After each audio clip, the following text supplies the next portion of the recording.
Anand, what do you have to say? Because that's not the only thing that she said. She said a couple of other things as well. Yeah, in the sense I was just pointing out that people see what they want to see. And for instance, again, many people in India have said almost the same thing she has said. For instance, that my film focuses on the BJP and does not talk about the Congress. But in fact, the entire first part of the film is talking about Pokhran 1, which was done by the Congress. It was done by Indira Gandhi. And the film goes far beyond the scope of India and Pakistan. In fact, the entire thrust of the film is that we've learned this from Big Brother. It's the United States of America that dropped that is the only country in the world that has dropped the atom bomb. And so the critique in the film, if at all, the strongest critique is of the United States.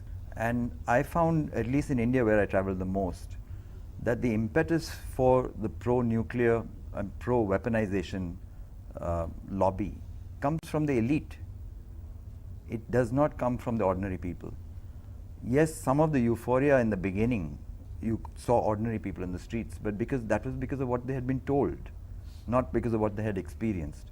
The moment we as anti-nuclear activists went and showed films about Hiroshima and Nagasaki in villages, in slums, in working class areas, they didn't know this is what the bomb does. And once they knew that, they felt it was an immoral bomb. Let me take the debate forward on this issue of nuclear nationalism, which is the running theme weaving your documentary together. आपने जो बात कही है ना nationalism के हवाले से, आपने एक बीमारी की निशानदेही की है. जहाँ नेशनलिज्म होगी और वो अपने एक इंतहा पे पहुँचेगी तो मुल्कों के दरमियान कशीदगी का फैलना बढ़ना नागुज़ीर है. अब आप यूरोप की मिसाल देखें, वहाँ जर्मनी और फ्रांस के दरमियान खूनरेज़ जंगें होती थी, इतनी जंगें कि जो 30 years war कहलाती है. The population of Germany decreased from 18 million to 8 million. असल चीज़ ये है कि लोगों को ये सीखने की ज़रूरत है कि वो अपने पड़ोसियों के साथ इंसानों की तरह रहें, कि हम बुनियादी तौर पर इंसान हैं और कि जो तफ़रक़े हैं, जो हम में दराड़े इस वक्त मौजूद हैं, उनकी तारीख़ी वजूहात हैं और जैसे जैसे हमारी अक़ल और समझ बढ़ती है तो हम इनको फलांग सकते हैं. अब आप ये देखें कि यूरोप जो है वो किस कदर पुरअमन है, कितनी जंगों के गुजरने के बावजूद. हादसाती तौर पे ये असलहे इस्तेमाल हो सकते हैं. ख़ास तौर पे हिंदुस्तान और पाकिस्तान की बात आप लीजिए तो यहाँ मिसाइल को एक तरफ से दूसरी तरफ जाने में कितना वक्त लगता है? 3 से 5 minute. That is actually the main danger. As far as I am concerned in the whole debate, the thing that needs not only some serious thinking, but measures that will prevent unintended launches, accidental firing, getting signals wrong. I believe that is something that brought Bajpai to Lahore on a bus. I think it's amazing that those who are actually arming themselves to the teeth also want to take credit for the peace. Those who actually are robbing the poor of both countries, and I'm not talking about India and Pakistan alone. This is our situation, so I talk about this at the moment. But any country that diverts all its resources to making weapons of mass destruction, all these kinds of weapons, is robbing its own people, is also terrorizing its own people, is subjecting its own people to the gravest of dangers. As you saw in War and Peace, long before we dropped the bomb on anybody else, people in Jadugoda, the Adivasis, the tribal population, the people are dying of cancers created by the very act of taking uranium out of the earth. And the whole chain of production that goes on. Not to speak of the dangers of having all this fissile material hanging around in the world which anybody can get hold of at any time. And therefore the whole world becomes more insecure. For me, the ethical position that I take is that I would rather die in under a nuclear bomb than be responsible for dropping it on somebody else. Because if I die, it's not my fault, somebody did it. But if I drop it on somebody else, it's my fault. So I take the stand that nuclear weapons are immoral. Weapons have morality. Are they immoral, amoral, moral weapons? मुझे तो वही बात सबसे अच्छी लगती है कि जी weapons तो वाकई immoral हैं ये, लेकिन हमें ज़रूरत है. The fact that nuclear radiation lasts for millions of years, the fact that you, in your patriotic zeal, are willing to make your land radioactive forever, how can you call yourself a patriot? your love for that land, and you don't have any love for the people on that land. So that's Not just the land of India, but the land of Pakistan. We all know that if you drop a bomb in India, Pakistanis will also die from the same bomb, not from the retaliation. We still And the same, it's. I think that this is something that the younger generation really has to rise up against, because this is the product of old boys and their toys. And I think that the people who believe in the future of the world will react strongly against it. And I've seen that in my experience. It's not an accident what happened in the girls' school in Pakistan, and it's not true what Shireen Mazari said about. It's not true what Shireen Mazari said about my not having found the same experience in India. I do find it. Whenever I show the film, I find it, to young people especially, and to the working class. I think again I point out that nuclear nationalism is still something that is created by the elite. It is the need of the elite to be greater than you, bigger than you, because they've solved their food and shelter problems.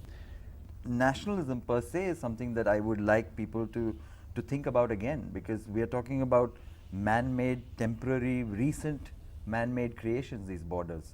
And I think that we have to start thinking of ourselves as human beings, as world citizens, as people who have a task to protect, to make sure that this world continues.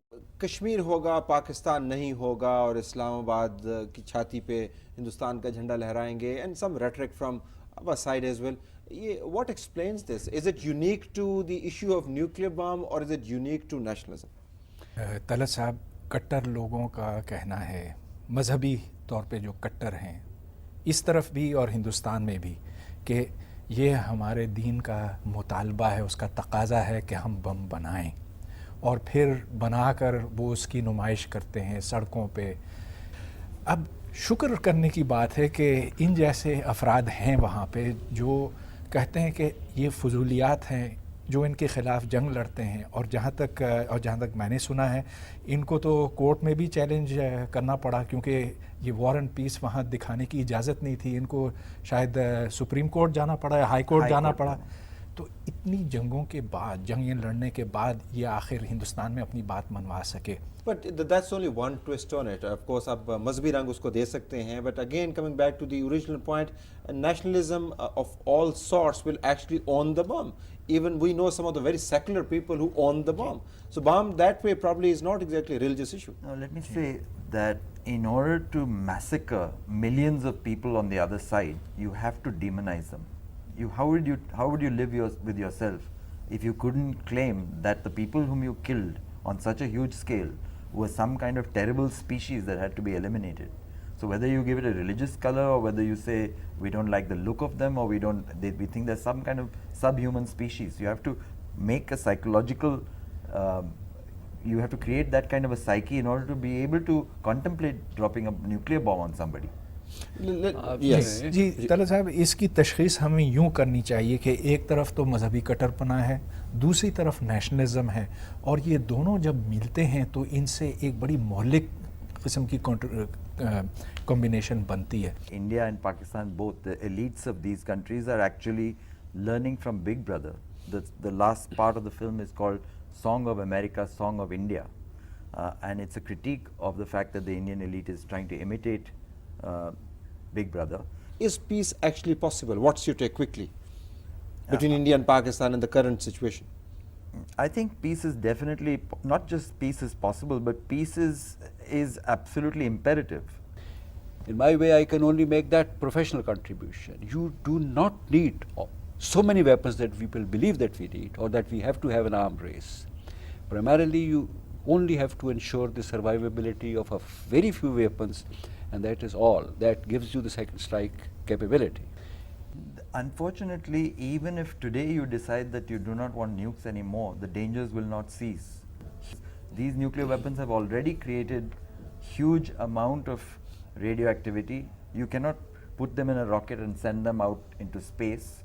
So the kind of fissile material that we have already produced on Earth is going to stay with us. We are in the act of creating more and more such material, and therefore we are sacrificing future generations. I don't understand how we can sit anywhere and talk about we are protecting somebody else. We are actually endangering the entire species. बमों को ख़त्म करना आसान नहीं है, एक बड़े ख़ास प्रोसेस से गुज़रना पड़ता है। इनका जो फिसाइल मटेरियल है प्लूटोनियम ख़ास तौर पे, इसको आप यूँ ज़ाया नहीं कर सकते इस वास्ते कि वो फिर भी ख़तरे का बायस रहता है। बमों को ख़त्म करना यकीनन मुश्किल प्रोसेस है, लेकिन अच्छी डिस्कशन को ख़त्म करना भी उतना ही मुश्किल प्रोसेस है। Unfortunately I have to wrap up the discussion hair.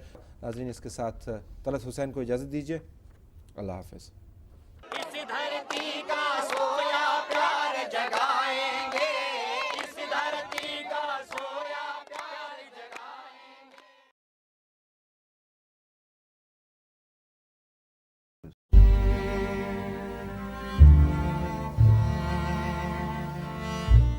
But Anand, what do you have to say? Because that's not the only thing that she said. She said a couple of other things as well. Yeah, in the sense, I was just pointing out that people see what they want to see. And for instance, again, many people in India have said almost the same thing she has said. For instance, that my film focuses on the BJP.